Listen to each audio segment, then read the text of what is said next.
Hi all, welcome back. எல்லாரும் நல்லா இருக்கீங்களா? முந்தைய வீடியோக்கு வந்து ஒரு கமெண்ட் பாருங்க. Simple and powerful explanation, great.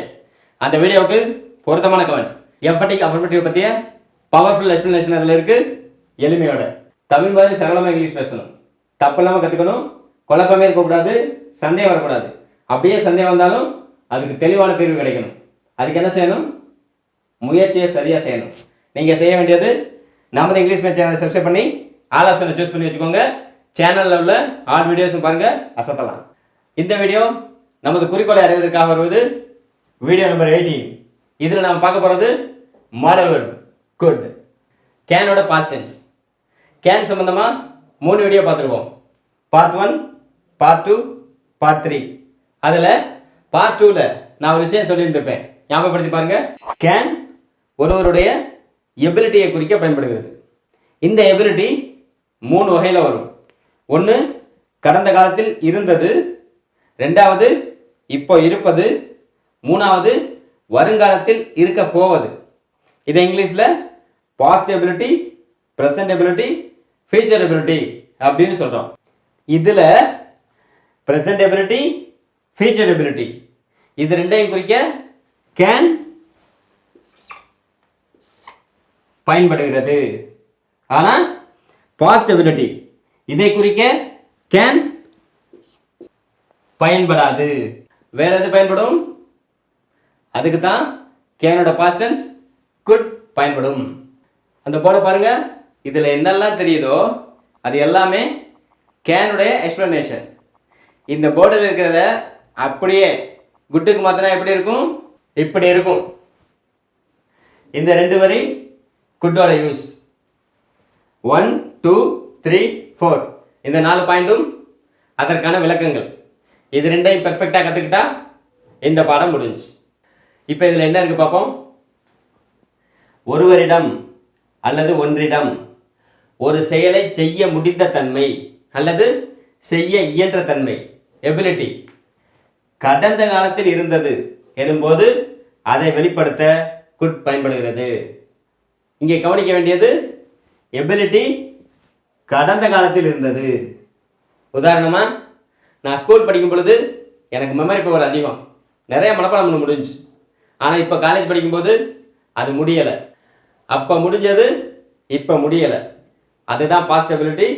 அதை குறிக்கத்தான் குட் பயன்படுகிறது. அடுத்து இந்த 4 பாயிண்ட்ஸ். 1வது குட்டோட தமிழ் அர்த்தம். 1 முடிந்தது, 2 இயன்றது. ரெண்டுமே பாஸ்ட் எபிலிட்டியை தான் குறிக்கும். அடுத்து 2வது இதனுடைய ஸ்ட்ரக்சர். முதல்ல சப்ஜெக்ட், அதை தொடர்ந்து குட், அதை தொடர்ந்து ப்ரெசன்ட் வெர்ப், V1 வெர்ப். இதுதான் அதனுடைய வடிவம். அடுத்து 3வது I, we, you, they, he, she, it இவைகளுடைய தமிழ் அர்த்தம் நாம் நன்கு அறிந்ததே, இவைகள் தான். ஆனால் மாடல் வெர்ப் குட் வரும்பொழுது இந்த சப்ஜெக்டுகளுக்கு இன்னொரு அர்த்தமும் வரும். ஐ என்னால், வி எங்களால், யூ உன்னால், தே அவர்களால், ஹி அவனால், ஷி அவளால், இட் அதுவால். கேனுக்கு எப்படி வந்துச்சோ அதே மாதிரி தான். அடுத்து 4வது குட் எபிலிட்டியை குறிக்கும். ப்ரெசன்ட் எபிலிட்டியா ஃபியூச்சர் எபிலிட்டியா? ரெண்டுமே கிடையாது, ஒன்லி பாஸ்ட் எபிலிட்டி. அந்த கேனுடைய வீடியோவில் ஒரு எக்ஸாம்பிள் பார்க்கும்போது பார்த்தோமே, அதை பாருங்க. இந்த எக்ஸாம்பிள்ஸை பாருங்க. பிடி உஷாவால் வேகமாக ஓட முடிந்தது. ஓட முடிந்தது இப்போ இல்லை, அது கடந்த கால ஆற்றலை குறிக்கிறது. அப்படின்னா பாஸ்ட் எபிலிட்டி. அப்போ பாஸ்ட் எபிலிட்டியை குறிக்க கேன் பயன்படாது. அப்போ இந்த சென்டென்ஸ் இங்கிலீஷில் டிரான்ஸ்ஃபர் பண்ணுறதுக்கு கேனை பயன்படுத்த முடியாது. அதுக்கு தான் குட் இருக்கு. பிடி உஷா குட் ரன் ஃபாஸ்ட். பிடி உஷாவால் வேகமாக ஓட முடிந்தது. பாஸ்ட் எபிலிட்டி கடந்த காலத்தில் அவரிடத்தில் இருந்த திறமை இப்போது இல்லாமல் இருக்கிறார் என்பது அர்த்தம். மேலும் சில உதாரணங்கள். மக்கள் நிம்மதியாக வாழ முடிந்தது. அவரால் தினமும் 15 மணி நேரம் வேலை செய்ய முடிந்தது. நான் உன்னை காப்பாற்ற இயன்றது. இந்த வாக்கியங்களை எல்லாம் இங்கிலீஷில் டிரான்ஸ்லேட் பண்ணணும். கஷ்டமா ஈஸியா? ரொம்ப ஈஸி. எப்போ இந்த ஸ்ட்ரக்சரை பசுமர தாணி போல மூளையில பதிய வச்சுட்டா இது என்ன, இதை விட ஏராளமான வாக்கியங்களை கொடுத்தாலும் ஈஸியா டிரான்ஸ்லேட் பண்ணிடலாம். மக்கள் நிம்மதியாக வாழ முடிந்தது. ஸ்ட்ரக்சர் என்ன? முதல்ல சப்ஜெக்ட், மக்கள், பீப்புள், இதுதான் சப்ஜெக்ட். சப்ஜெக்டை தொடர்ந்து குட், பீப்புள் குட். குட்டை தொடர்ந்து பிரசன்ட் வெர்ப், வாழ முடிந்தது. அதனுடைய பிரசன்ட் வெர்ப் என்ன? லிவ். People good live. மக்கள் வாழ முடிந்தது நிம்மதியாக, peacefully. People good live peacefully. மக்கள் நிம்மதியாக வாழ முடிந்தது. இதே போல பாஸ்ட் எபிலிட்டியை குறிக்கக்கூடிய எந்த சென்டென்ஸாக இருந்தாலும் சரி இந்த ஸ்ட்ரக்சரை ஃபாலோ பண்ணி அமைச்சிடலாம். அவரால் தினமும் 15 மணி நேரம் வேலை செய்ய முடிந்தது. He could work 15 hours daily. Structure பாருங்க. Subject good present verb, subject good present verb. அடுத்தது நான் உன்னை காப்பாற்ற இயன்றது அல்லது என்னால் உன்னை காப்பாற்ற இயன்றது. I could save you. Structure இருக்கா பாருங்க. சப்ஜெக்ட் குட் பிரசன்ட் வெர்ப் இருக்கு. அப்ப நாம நினைவில் வைக்க வேண்டியது பாஸ்ட் எபிலிட்டியை குறிக்க குட் பயன்படுகிறது. குட் தமிழ் அர்த்தம் முடிந்தது, இயன்றது.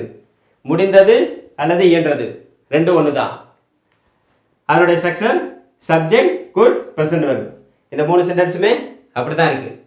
அடுத்தது நான் அல்லது என்னால். மக்கள் நிம்மதியாக வாழ முடிந்தது, மக்களால் நிம்மதியாக வாழ முடிந்தது ரெண்டும் ஒன்று தான். அவரால் 15 மணி நேரம் வேலை செய்ய முடிந்தது, அவர் 15 மணி நேரம் வேலை செய்ய முடிந்தது. நான் உன்னை காப்பாற்ற முடிந்தது, என்னால் உன்னை காப்பாற்ற முடிந்தது. இப்படி இந்த அர்த்தங்கள் மட்டுமல்ல, குட் வரும்பொழுது சப்ஜெக்ட் இந்த அர்த்தங்களிலும் வரும். எல்லாம் புரிஞ்சா பாடம் முடிஞ்சு. போர்டில் உள்ள பாயிண்ட்ஸ் எல்லாம் கவனமா பாருங்க. எதுவும் புரியலைன்னா வீடியோவை திரும்ப பாருங்க. பார்த்துட்டு இதை பாருங்க. என்னால் ஒரு நாளைக்கு 10 லிட்டர் தண்ணீர் குடிக்க முடிந்தது. I could drink 10 liters of water a day. அவர்களால் என் பேச்சை புரிந்து கொள்ள முடிந்தது. They could understand my speech. தேவி அந்த வேலையை சரியான நேரத்தில் முடிக்க முடிந்தது. தேவி could complete the work on time. இப்போ உங்களுக்கான எக்ஸசைஸ். 7 நாட்களாக அந்த மனிதன் மலை உச்சியில் உணவின்றி உயிர் வாழ முடிந்தது. 2 அந்த பையனால் 10 கிலோமீட்டர் கடலில் நீந்த முடிந்தது. 3 அனைத்து கேள்விகளுக்கும் என்னால் விடையளிக்க முடிந்தது. இதை இங்கிலீஷ்ல டிரான்ஸ்லேட் பண்ணி கமெண்ட்ல எழுதுங்க. அவ்வளவுதான். இந்த வீடியோ உங்களுக்கு பிடிச்சிருக்கும் நம்புறேன். பிடிச்சிருந்தா லைக் பண்ணுங்க, எல்லாரும் பயன்படுவதற்காக ஷேர் பண்ணுங்க. தொடர்ந்து நமது இங்கிலீஷ்மீன் சேனலிருந்து வரக்கூடிய ஒவ்வொரு வீடியோவும் தவறாமல் உடனடியாக உங்களை வந்தடைவதற்காக யாராவது நமது இங்கிலீஷ்மீன் சேனலை சப்ஸ்கிரைப் பண்ணாமல் இருந்தால் உடனே மறக்காம சப்ஸ்கிரைப் பண்ணிக்கோங்க. இது ஆங்கில சுரங்கம். சர்ஃபுதீன். சந்திப்போம்.